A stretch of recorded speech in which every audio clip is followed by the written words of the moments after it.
खून, दरोडा, बलात्कार आणि अपहरण, माणुसकीला काळीमा फासणाऱ्या घटनांचे तुम्ही होऊ शकता सावध। या कार्यक्रमाच्या माध्यमातून आमचा उद्देश आहे तो तुम्हाला खबरदार करण्याचा।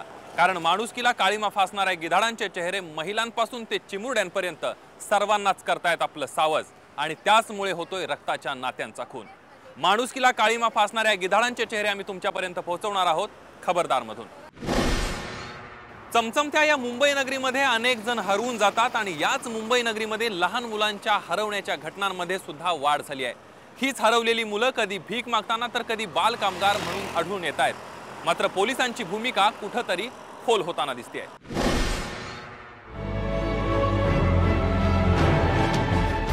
मुंबई लोकांची दाटीवाटी, वाहतुकीची कोंडी, वाढता वाडे अशीतली लोकसंख्या, कामकरी कष्टकरी ते धनदांडग्यांची ही मुंबई। या झगमगत्या दुनियेत प्रत्येक जण हरवून जातो, पण एवढ्या मोठ्या मुंबईत मुलं हरवणं, बापरे, कल्पनाही करवत नाही। आता हे दृश्य बघा, रस्त्यावर सिग्नल, मंदिर, मस्जिद कुठं नाही असं विचारा, दिसणारी भीक मागणारी ही मुलं दिसतात। कधी बूट पॉलिश, कधी हॉटेल, कधी अगदी कसलंही काम करणारी मुलं।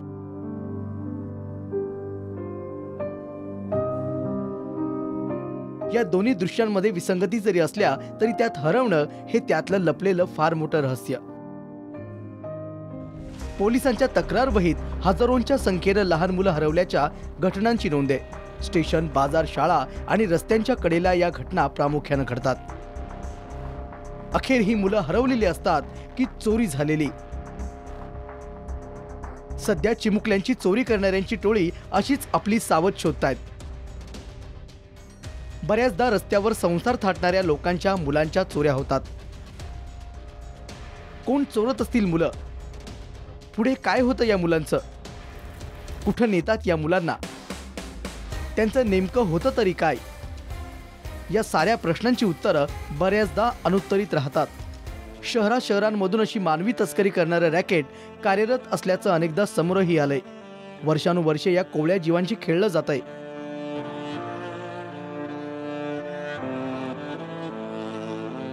अपहरण करून भीक मागण्यासाठी, जबरदस्तीनं कधी काम करण्यासाठी तर कधी लैंगिक अत्याचारासाठी हा खेळ खेळला जातो। मुंबईत मुलं बेपत्ता होण्याच्या वाढत्या प्रमाणाला आळा घालण्यासाठी पोलिसांनी कंबर कसली। त्यासाठी विविध योजनाही बनवण्यात आल्या। त्याद्वारे बेपत्ता असलेल्या 5666 मुलांपैकी 4474 मुलं त्यांनी शोधून काढली। मात्र अजूनही 1190हून जास्त मुलं बेपत्ता आहेत आणि मुंबई पोलीस त्यांना शोधण्याचा फक्त दावा करते। बेपत्ता मुलांच्या संख्येत वाढ होते।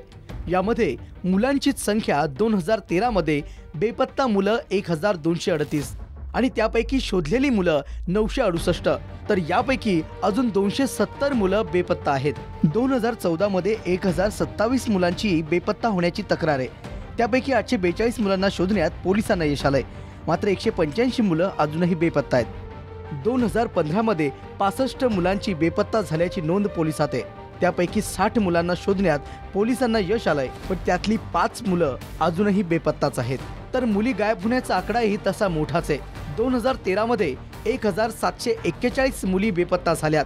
त्यापैकी 1275 मुली शोधण्यात पोलिसांना यश आलंय, तर अजूनही 466 मुलींचा काहीच पत्ता लागलेला नाही। तर 2014 मध्ये 1500 मुली बेपत्ता झाल्याच्या तक्रारींची नोंद आहे। त्यापैकी 1249 मुली शोधण्यात पोलिसांना यश आलंय, मात्र 251 मुलींचा अजूनही पत्ता नाही। आणि या 2015 मध्ये म्हणजे 31 जानेवारी पर्यंतच्या आकडेवारीनुसार बेपत्ता मुलींची संख्या 105 वर गेली आहे आणि पोलिसांनी 82 मुलींना शोधून काढलंय, तर 23 मुलींचा अजूनही पत्ता नाहीये।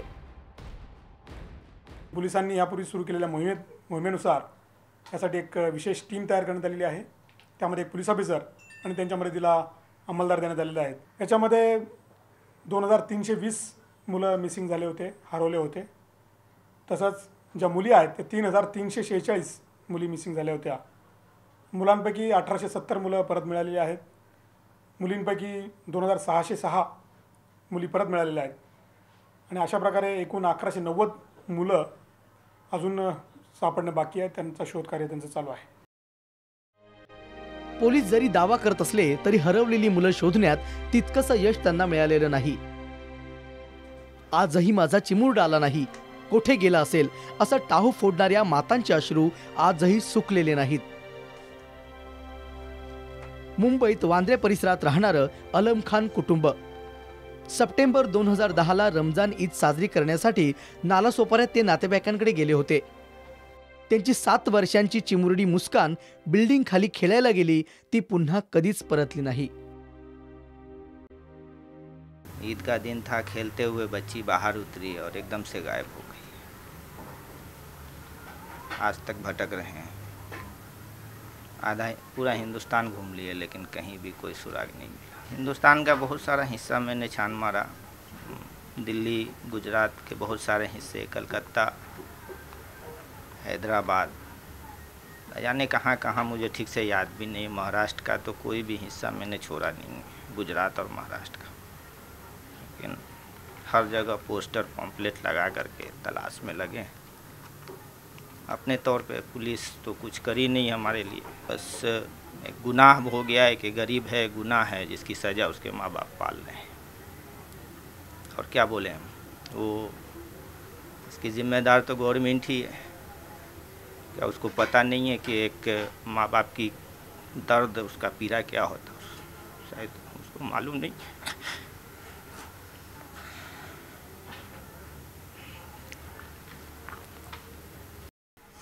और चौकी का चक्कर लगा लगा के हम थक गए. चौकी में जाते तो बोलते अभी जहाँ शाम में आना, शाम में जाते तो बोलते कल आना.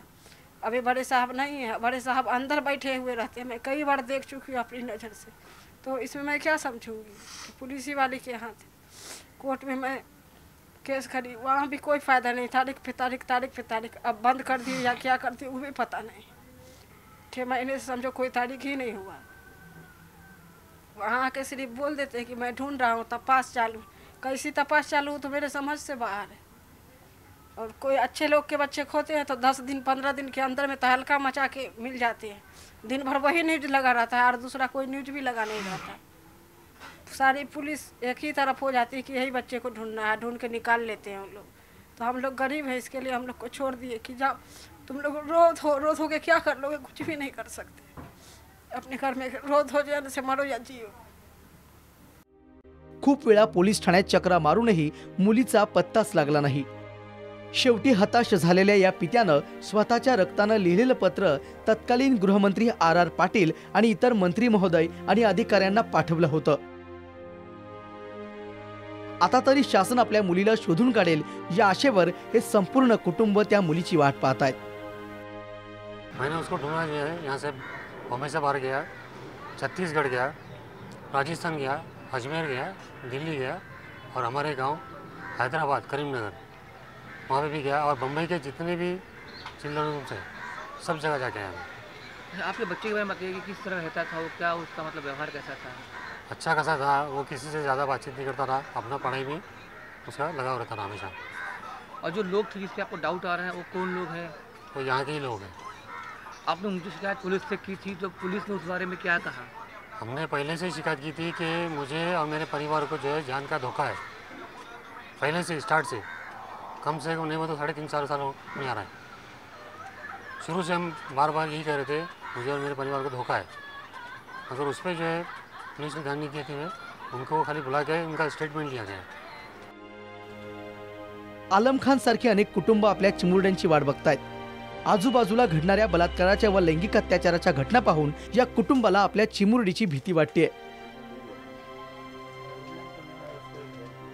तिच्या बरोबर असं काही झालं तर नसेल ना याची भीती त्यांना रोज सतावते.